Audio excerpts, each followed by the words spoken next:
Hey, everybody, and welcome to another My JavaScript Story. This week, we're talking to Dan Fernandez.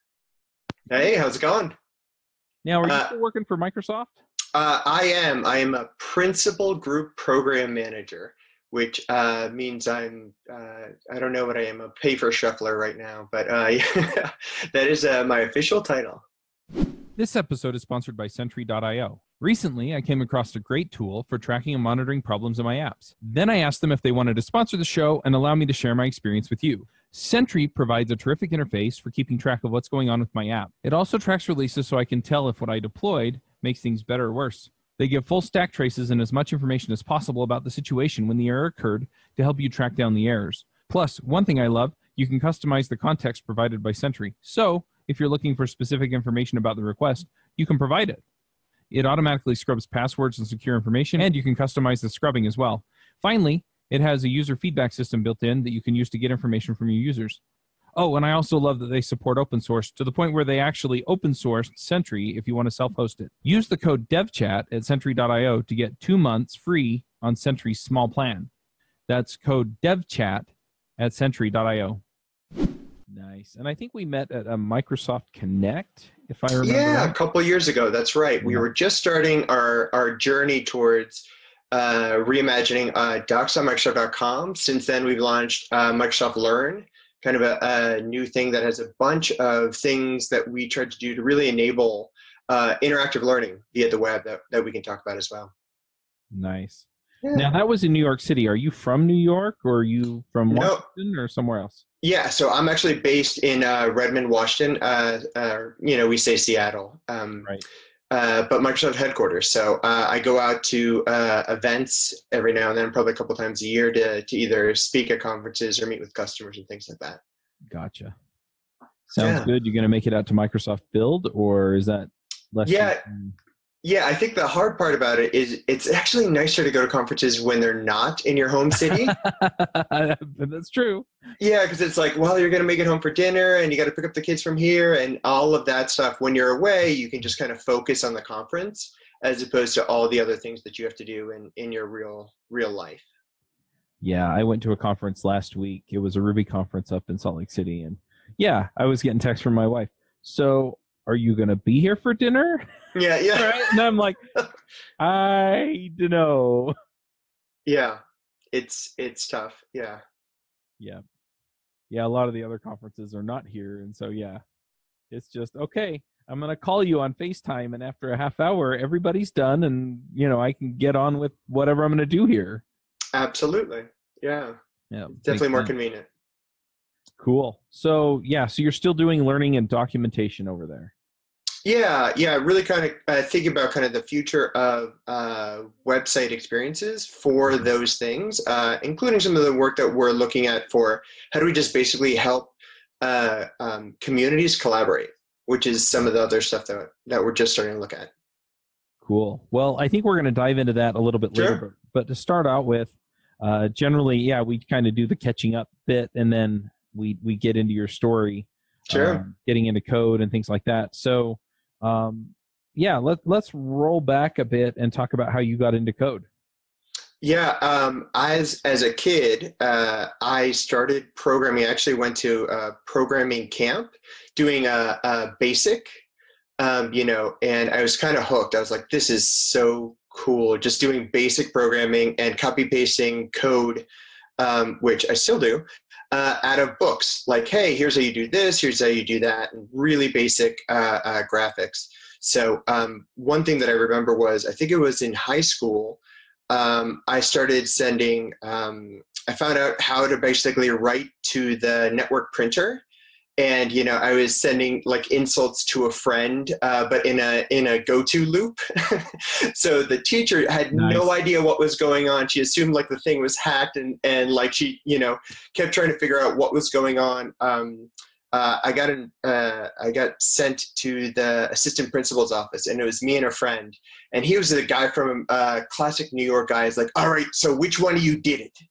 And my friend, of course, knowing that it was me, just broke. He's like, he did it.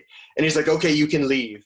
And he gets me, I'm basically in his room and I'm terrified, right? I have no idea what's going to happen. Like my mom's going to freak out. And he's like, I want you to learn one thing: never rat on your friends. And that's all he said. And I was like, oh my God, that's hilarious. This is like gangster guy. And he let me go after basically saying, you know, don't do that again. And I was like, it was like, computers are really powerful. I'm going to keep doing this. So, you know, I went to University of Maryland, then University of Miami, got a CIS degree there. And, you know, web was just taking off in around 97. And I became the webmaster for the University of Miami Roller Hockey Club. So I was using Front Page at the time. Did my, I think that's my first official JavaScript, where I had a JavaScript array for images, and on hover, I would swap the images, and it was so cool. People were like, wow, this is a great website. And, you know, those sort of fun stuff for there. So that I think would be my official first JavaScript that I wrote. Nice. Very cool.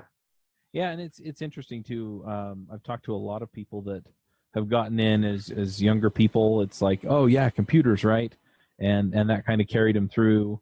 I mean, for me, it was electronics, and then you know, in college, I got much more serious about computers.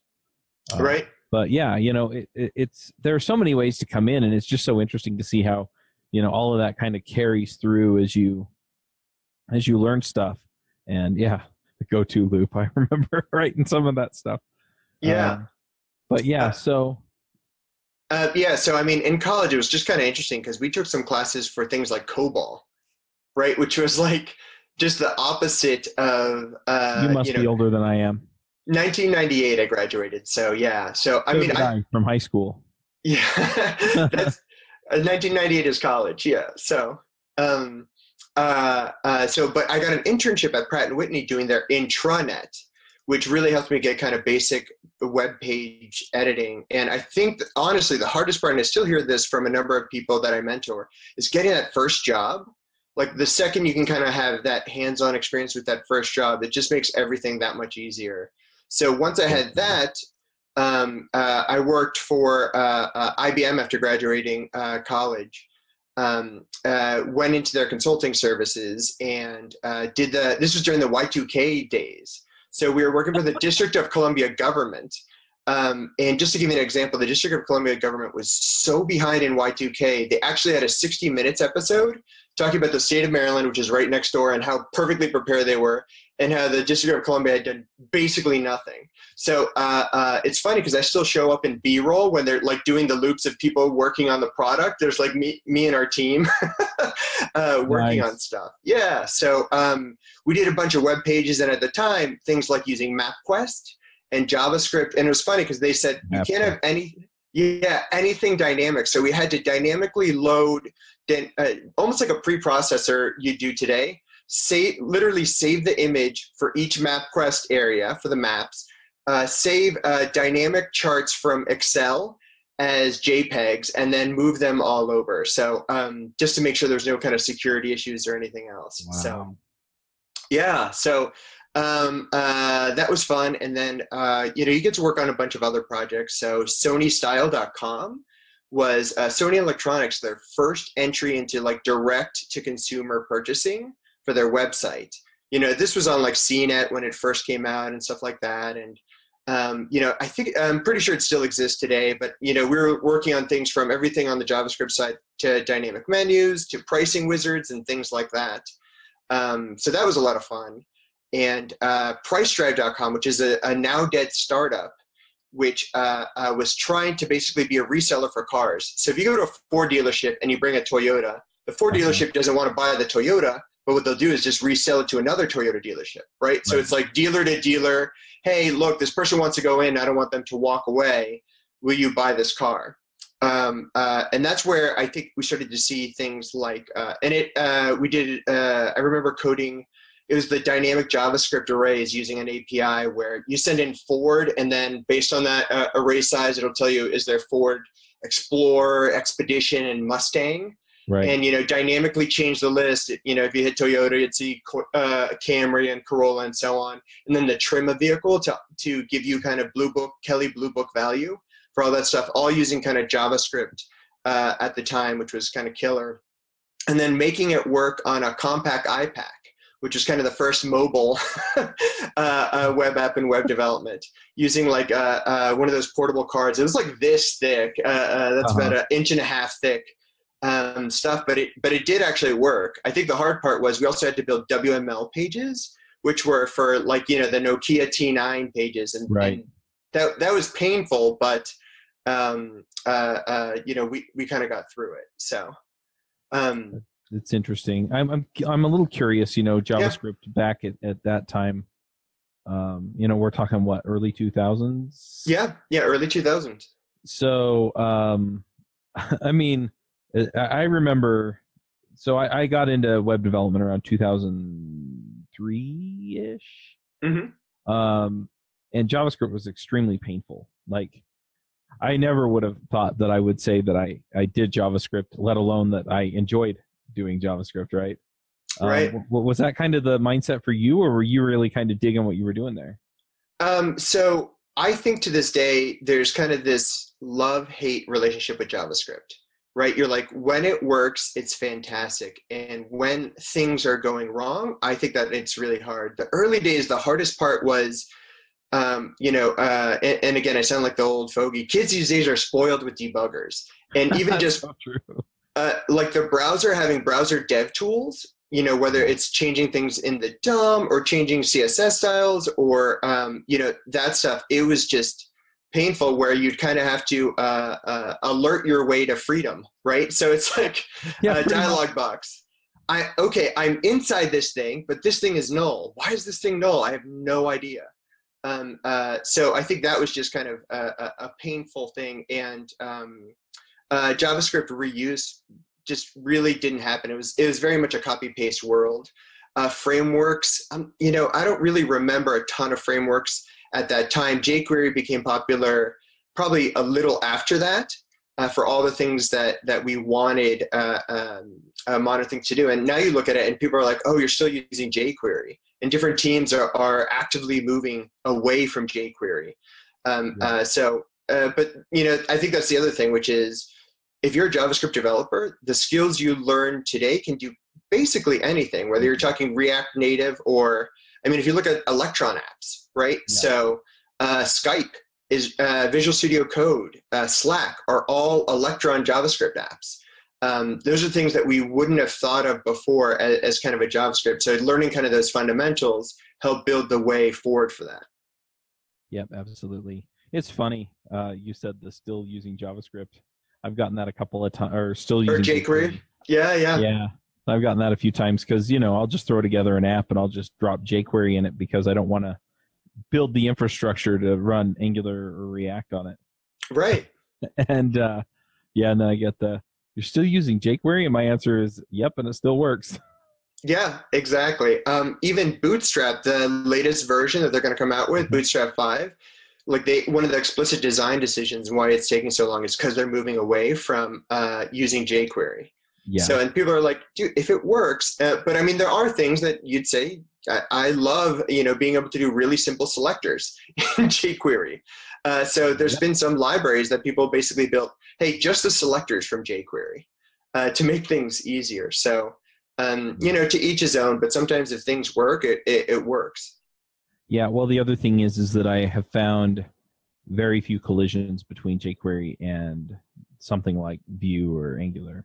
Mm-hmm. So again, it's like, well, there's this nice feature that gets pulled in, and yeah, it has to load jQuery or part of jQuery, and in the end, it's fine. But at the same time, some of the power you get out of some of those frameworks is just like, holy crap, where was this 10 years ago, right? Right, absolutely. And it's funny, you always see kind of an ebb and flow. A lot of times people use JavaScript because CSS just basically sucked, right, at the time. Now CSS is so mature. It's getting so much better. Oh my gosh. Yeah, so people are like, hey, I have CSS grid, I have controls, but then you see another side of people who are like, everything should be a JavaScript component, even CSS for JavaScript. Or just simple things like Sass. SAS really didn't exist, and what it meant was just the amount of duplication that you had for I mean, the classic one was just like a color that you're using on multiple pages. It's just copied everywhere. So, you know, you'd be control find replacing yourself all the time. So again, it's just kind of that spoiling it. And that's a probably good example where it can still, it's kind of built for growing up. In other words, the new SCSS can have just regular CSS in it and then have variables as well. And that's probably a good example as opposed to some of the newer features where it really is stop what you're doing and there's no path forward, if you will. Yeah. Now, I kind of want to get back to your story a bit. Yeah, sure. I kind of led us into that tangent a little myself. So yeah. Anyway. So after that, I started working at Microsoft because the .com I was working at, a company called Intensity, was doubling every quarter. And then it basically started to go. So that's like from like 25, 50, 100, 200, 400. It had awesome benefits. Like you got $400 for a car payment, access to a beach house, ski house, you know, the kegerator, like the classic .com startup, right? Yeah. But it started to nosedive, right? So my manager at the time went to go interview for Microsoft. I did as well.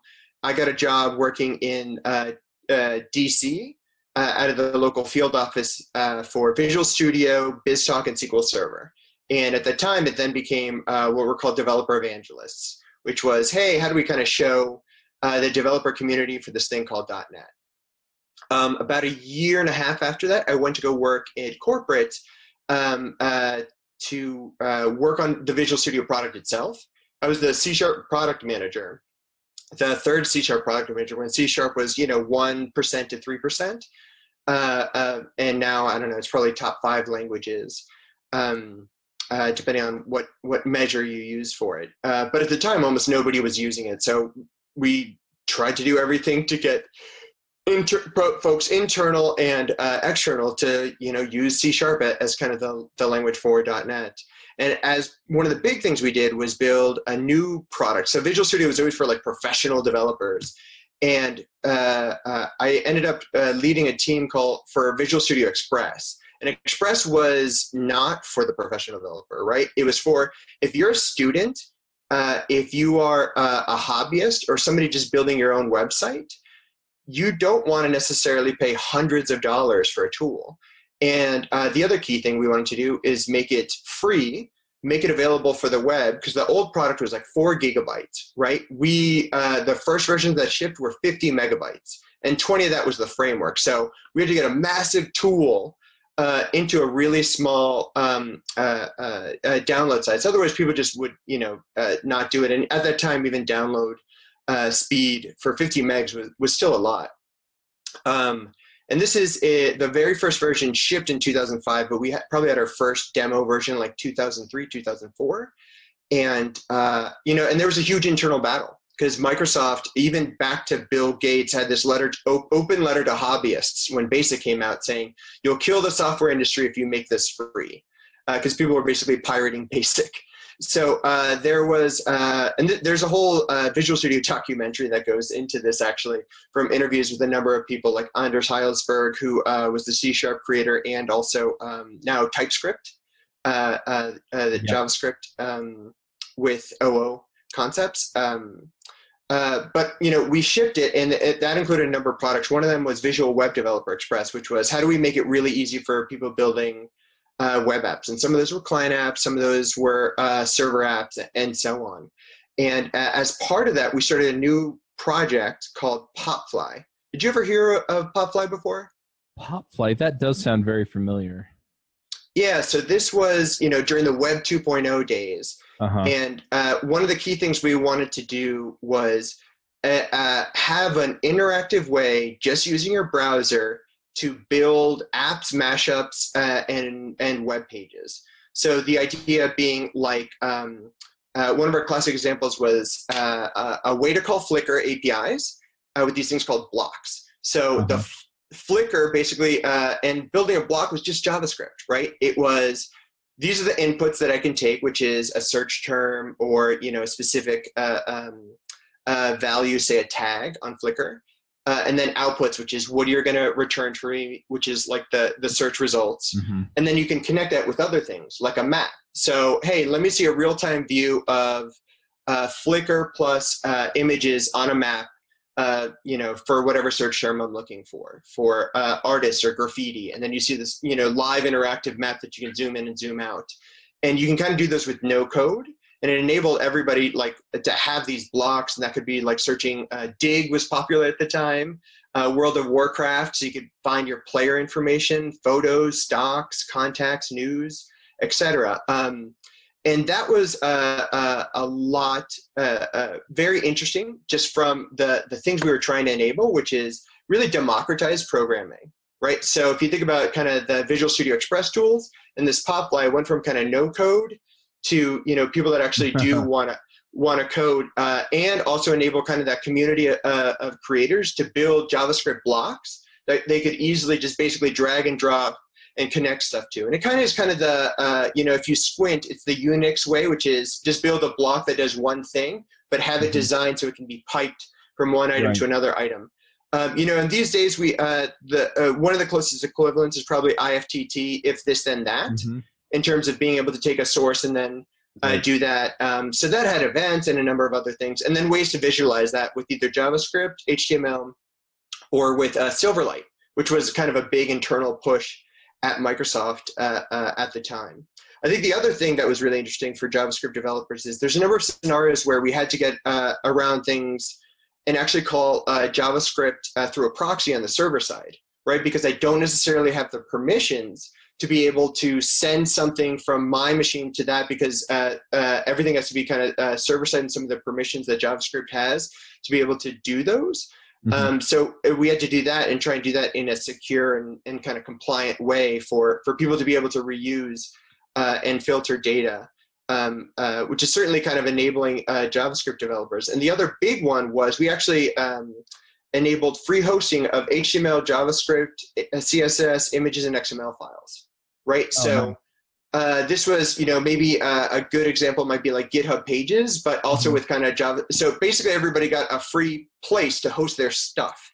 And then even later we did a PopFly game creator, which was, hey, how do I build using Silverlight and JavaScript 2D games, but take all the work out of 2D games. So things like animation, collision detections, all of that stuff was built in a component basis. So, I have a health bar, and I can tell my health bar to kind of go down and send it information via JavaScript events. So I think that's where I had just kind of a ton of, hey, what can we really do to push the boundaries on interactivity for the webs? So, there was a great TechCrunch article on how awesome, PopFly was, and it ended up winning PC Week's top 25 products of the year, along with iPhone. And we were like, hey, yay. But I think the hard part is what happens depending on who the management is. People are like, well, I only care about enterprise, and there's, if you can't show me a way to monetize this for the enterprise, the product ends up dying. So I ended up changing teams and working on Channel 9, which is kind of Microsoft's place where we do videos and webcasts and podcasts, and doing a thing called Coding for Fun, which was totally open source projects. And again, at the time was relatively rare at Microsoft, totally open source projects that show doing cool things. So you talked about, using hardware earlier. We did things like in 2007, showing how you can send a Skype chatbot, which is your home, things to like ask if the lights are on or turn lights on and off directly, but do it basically with a custom chatbot. Or one of our other crazy projects was, and this was actually in an episode of Inside West Coast Customs, which is the show from the Pimp My Ride folks. They actually had us build a Microstang, which is a Microsoft Mustang. So take like a classic 67 Mustang fastback, add a 2012 body, and then just pimp it out with all the different technology you can imagine. So give you kind of one example back to JavaScript. It had lights everywhere. So we basically built everything as services. So to be able to light those and send those messages through, I think it was using .NET Micro Framework. It might have been an Arduino controller, or we basically made a small HTTP endpoint. So then you send JavaScript endpoints, and imagine like an array. If there's 100 lights and you want them all to be blue, then you send the color blue. If you want them all to be red, or you basically send a bunch of messages and you can see like a blue stream go through the 100 array. So you could do all kinds of animations. Oh, wow. Doing this and just be able to send it. And that way we were able to send it via an app or via a phone app as well. Other crazy things that car had was, if you've ever seen heads-up displays, we actually had a projection system in front of the steering wheel. So what that allows you to do is basically have Bing Maps. So you could actually, as you're looking through the steering wheel, you'll be able to actually see points of interest. So it can be like gas stations, and you'll see a point where the gas station is directly through the steering wheel, and it says how long. So yeah. Huh. So it had Kinect enabled, where you could do like voice and even change if somebody was close to your car, talk through it. The back seat was another HTTP client that was, instead of bumper stickers, it was a digital screen. So it had a filter on it, and then you could basically send anything you wanted to it. So either a text message by sending just like a simple string, or say, play this video, and then the entire back screen could do this. So, you could say like, hey, my phone number is this, or don't tailgate me, or cop ahead, or whatever those things, and just kind of reimagining that stuff. And just either simple stuff where we were using a fidgets controller that does a real simple on-off. So for the car horn, we turned the car horn off and plugged into the sound system. So instead of, you call it like car horn ringtones. Right, which is like, hey, tell me what to play if you want to hear, the Dukes of Hazzard or a tugboat when you press on the horn. So those kind of fun, cool projects that we did. Another one was like Lego Mindstorms, which had the ability for building JavaScript clients that could send messages, and this was kind of like Twitch plays Pokemon. So we did this demo, and it was using SignalR, which is kind of the socket IO of the .NET world. You sent it JavaScript messages, and then you voted where the Lego went. So every 3 seconds, everybody was voting, should it go up, down, left, right? It's just kind of funny because you see a ton of people just sending messages down through that, and then seeing kind of what the most popular one is. And of course, sending it back. So you see in real time, the up thing is being forward is being upvoted by everybody else, while there's a set of people that are having it go right, so it turns off the table, and that sort of stuff, which is always fun for a keynote. Cool. Yeah. So after all of that coding for fun stuff, we moved over to I worked using Docker and Visual Studio tools for developers. And making, basically Docker awesome for Visual Studio Code, and Visual Studio Team System at the time. And then my manager came back to Microsoft that I'd worked on Channel Line with, and he's like, hey, we need to restart kind of the docs mission. And we, did a number of things there. And I think that's where I just realized how amazing the JAMstack is.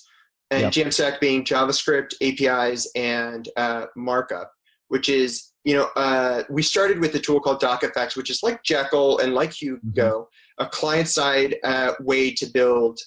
You start with Markdown, and it spits out HTML. And you can set custom templates. Those are written in JavaScript and Liquid Markup for folks who are kind of familiar with that. And it just made everything that much easier to be able to do this, as opposed to, and I think most developers today start saying, hey, I need a dynamic website. And I'm going to start with this, Node.js or ASP.NET, Ruby. And the reality is the vast majority of stuff, you really don't need it. In fact, like the number of pages that are being added in a day isn't that many, where rather than making a server-side call and paying for a server-side call, you can get 10x the performance increase by just having it be static HTML. Yeah, I'm actually working on a project to move devchat.tv over to JAMstack. Oh yeah? Oh, perfect. Yes. Yeah. Because again, we release We probably release a dozen or so episodes every week across all of our different shows, but Right. it all happens on the same day, right? Or it will very soon. So yeah, and then it's just static content. So why not? Yeah. So, and I think that's the area where you certainly find cargo cult coders who are like, oh yeah, my blog needs to be running Kubernetes, and it's like, okay, that's a bit of an infrastructure overkill. Like, really start with static. And to give you an example, we still wanted to do a number of things dynamic. So one of the hard problems is if people want to use REST APIs and see what REST APIs Microsoft had, they were scattered everywhere. So we built one place, docs.microsoft.com/REST/API, that is an entire catalog of all APIs there. And for things like the Azure services, you can walk up and say, hey, give me all my storage accounts. Hey, you know what? Let me create a storage account, all using JavaScript. You can even log into your account and see the results in real time. So just it makes the experience of developers learning an API that much easier. And we also added the ability to do real-time run codable samples. So if you have code samples, let's say it's a bash script to automate something. You click a button, it actually launches an interactive shell. You log into your account, and then all of a sudden you're doing it directly there. So rather than, hey, I need to clone a project, hey, I need to do this, hey, I need to install software, you can do everything directly from the browser. And I think in terms of trends for developers, I think that's a huge trend that we're seeing. So a good example being like things like Stack Blitz that let you basically walk up to projects, change them. They even support things like Angular 2 and have some of the client libraries already set up for you. Or Replit as well, that gives you kind of that read, execute, print loop and environment. So one of the big things that we launched in September of last year was Microsoft Learn. Mm-hmm. And that was kind of the idea of like, how do we reimagine web-based learning? Because so much of web-based learning is, you're watching, right? How do we, and everybody kind of learns by doing. So one is for things that use Azure, we actually give you free Azure resources. Right. So instead of having to give you a credit card and it's like, I'm not even sure I'm ready for that commitment. Here, go play with, Azure services for free. Right. And then the interactive learning environment. Right. So that's what we call a cloud shell that basically gives you a Unix shell as well as a basic Visual Studio code editor that's open source called Monaco for creating and editing files. So, you can basically write your HTML, JavaScript, your server-side files, kind of anything that is supported in Monaco.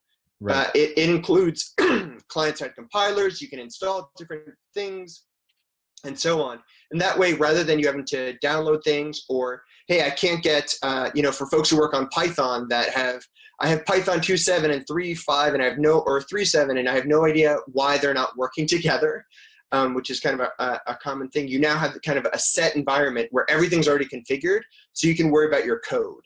Right.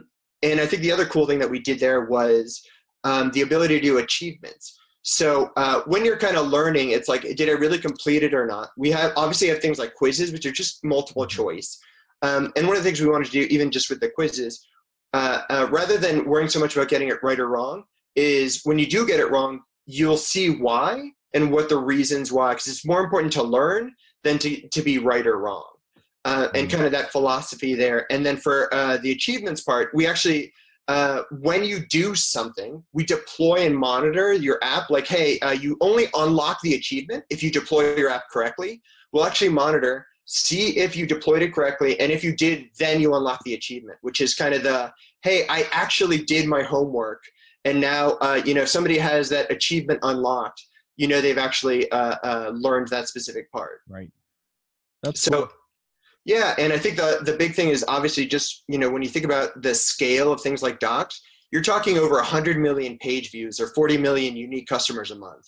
And how do you do that at scale? A lot of it really is JAMstack. Mm-hmm. But JAMstack wasn't perfect for everything. In fact, one of the things we did was build a really lightweight server-side layer to do things like update site templates and do things like A/B testing. So there are other tools that do that, but like the real core of either content or experience, everything there is just part of the Chrome. Really is kind of the only server-side part that we've had to add so far. Right. Very cool. So anything in particular you're working on these days that we haven't talked about? Yeah, I mean, I think the on my personal site, on the personal side, which is, everybody has kind of their side hustle. The things that I'm looking at is a couple tools using, one, relaunching my blog on my own domain, and again, using the Hugo blog engine, which is, awesome. It's very much like Docs. It's designed to use Markdown. Which makes it really easy, but it also has the capability to do things like easily add and include. So, one of the problems with just regular plain old HTML and JavaScript, like things like menu systems, you literally have to copy paste. This does the preprocessor for that. It includes SAS support, and then using that with a couple libraries like GreenSock and Scroll Magic for, the classic animated portfolio. And even some of the stuff where my default reaction might be for jQuery, there's a great repo called You Don't Need jQuery, which is, here's how you would normally do in jQuery and here's how not to, as I'm trying to, learn at least some of the different ways or capabilities for not necessarily doing everything in jQuery. So, and part of that is, and I don't know if you run a Mac. I do. Yeah, so even at Microsoft, a number of folks, including myself, run Macs, and we use Parallels for Windows. But one of the challenges with setting up Macs is, the software to install. So I don't know if you use Homebrew or Brew. Yes. Yeah, so I'm, started publishing kind of my my Brew bundle of all the things I installed. And one of the things that I'm working on a web project that basically is a JavaScript front end to dynamically build a Brew file. So, because people are like, hey, wow, I didn't know I could install Visual Studio, I could install Spotify, all the things that you're doing, Office, all the things that you're doing manually, including every CLI tool that you need, that you could build basically a web page that has, hey, I want to install Skype, Slack, Spotify, Visual Studio, and Office, and click, click, click, and Google Chrome, Firefox, and have it kind of spit that out. So that way you can easily run a script, people are able to see it, and it's just another kind of interface for using Brew, but doing it similar to a website for Windows that has kind of its own client tool called Ninite that does basically the same thing. So those are my side projects, if you will. Nice. Very cool. Well, let's go ahead and do some picks. Yeah, sure. Something you want to shout out about? That's a hard one. Let me think about that. I guess one of the ones for folks who maybe aren't familiar with the JAMstack stuff is, I think it's staticsite.org, which gives you all of the resources you need for building static. Let me see if I got that right. It might be staticgen.com. I think that. Yeah, it's staticgen.com. Sorry about that.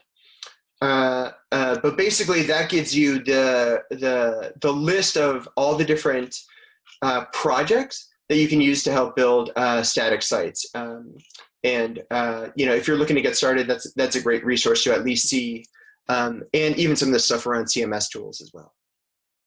Nice. I'll have to check that out. Yeah. Well, I'm going to throw out another pick related to JAMstack, and that is Netlify. Yes, absolutely. Full disclaimer, Netlify is a sponsor.